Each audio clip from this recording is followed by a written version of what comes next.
There's water flowing under every shoe. Water flowing under me, flowing under you. This water is given from high, high above. Oh, this water is God's great love. Parsha Pekudei, accounts. Exodus 38:21 to 40:38. An accounting is given of all the work and materials used to build the Mishkan. The Mishkan is dedicated. The blessing. Pekuday blesses us with an accounting of all the work we have done to build a spiritual life. All the components are there. The effort, the artistry, riches that have gone into this life project are made visible to us. This is why I came here, to do this work. I look back at my journey and remember the days when my resistance to the work took up most of my attention. I still have days like that. Yet today, as I bask in the blessing of Pekuday, I can remember, above the din of my whining and complaint, that this is the work that I was born for. In the big picture, there is nothing more compelling or that gives me more joy than to make a place for the divine presence to dwell among us, between us, and within us.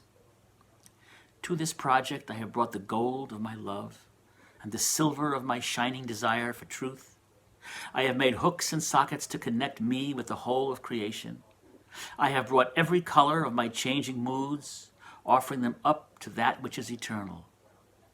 I have mined carnelian, turquoise, topaz, sapphire, emerald, agate, onyx, jasper, crystal, lapis lazuli, and amethyst in the ground of my inheritance.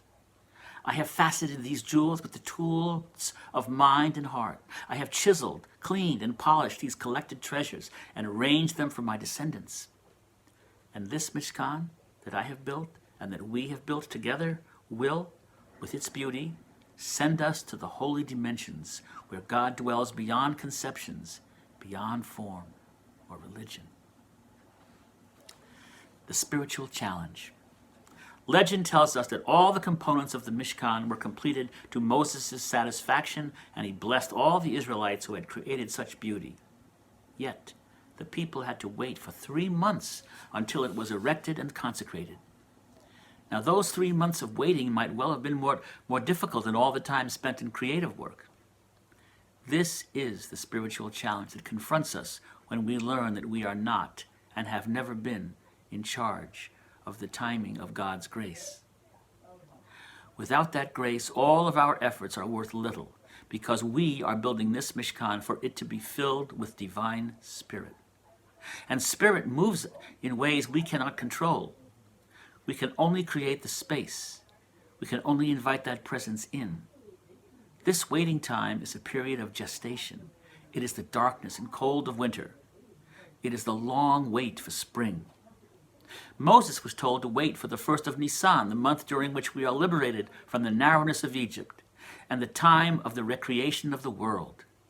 In Nisan, color and life return to the earth. Flowers begin to show their buds. The grasses sprout their new green. The miracle of rebirth surrounds us. During those cold, dark months of winter, waiting, it seemed like nothing was happening. But now we realize that beneath the ground, beneath our awareness, miracles were stirring. The waiting time was necessary to this rebirth of possibility. Still, this waiting time is a test of our faith and patience, in which we ask, I have done all the correct things. I have been faithful to my practice. I have followed the rules. I have crafted each piece of the Mishkan with beauty and precision. I have said the right words and acted righteously. So why has grace not descended?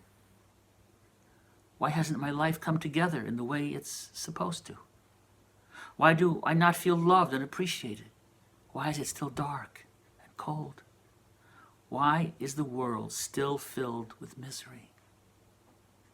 During this long winter waiting, all the voices of impatience emerge as the spiritual challenge of Pekuday, and faith rises to that challenge as we learn to wait and intuit the miracle that is stirring beneath the frozen ground.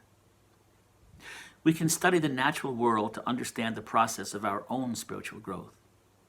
I was studying at a yeshiva in Jerusalem in March of 1991. It had been the wettest winter remembered in 100 years. I walked into my midrash class, and Melila, a very special teacher with wise soul, waited for us. Everyone could tell she was very excited. "Class is canceled," she shouted. "Everyone go to the desert above Qumran. All the flowers are blooming." My classmates went home happy to have the day off. I raced off to the central bus station and boarded a bus for Qumran. There, I climbed up above the desert floor to the heights that offered views of the Dead Sea in the distance. I sat on a rock and I looked around. The desert heights, once barren and brown, now were covered with flowers. I tried to think of a color that wasn't there, and I couldn't. Every color that I could imagine was accounted for. Seeds that had been buried in the hard, dry desert ground for a century were blooming.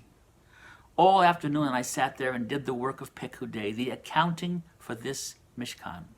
I wondered what seeds were buried in me. Every color nurtured my faith. Guidance for practice. Meditation practice. I receive Pekuday as guidance for the deepening of my meditation practice. When the work of the Mishkan was finished, the glory and presence of God filled the space that had been prepared by the work. Each day I sit in silence, open myself, and become available to the mystery. In meditation, we become the Mishkan. When the presence of God filled the Mishkan, even Moses was not able to enter. In meditation, there is fullness that is empty of content.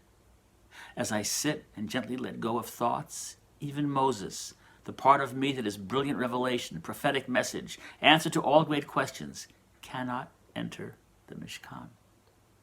All content is excluded from the holiest of places, along with the passing thoughts of breakfast, aches and pains, things to do, meditation tips.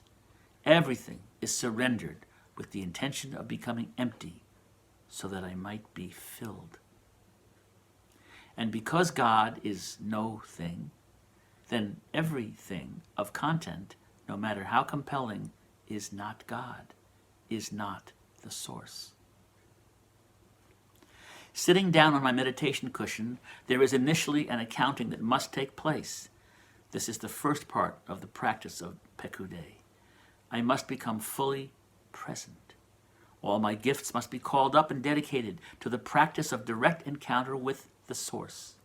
I stretch out the sore places in my body so that energy can flow through me unobstructed.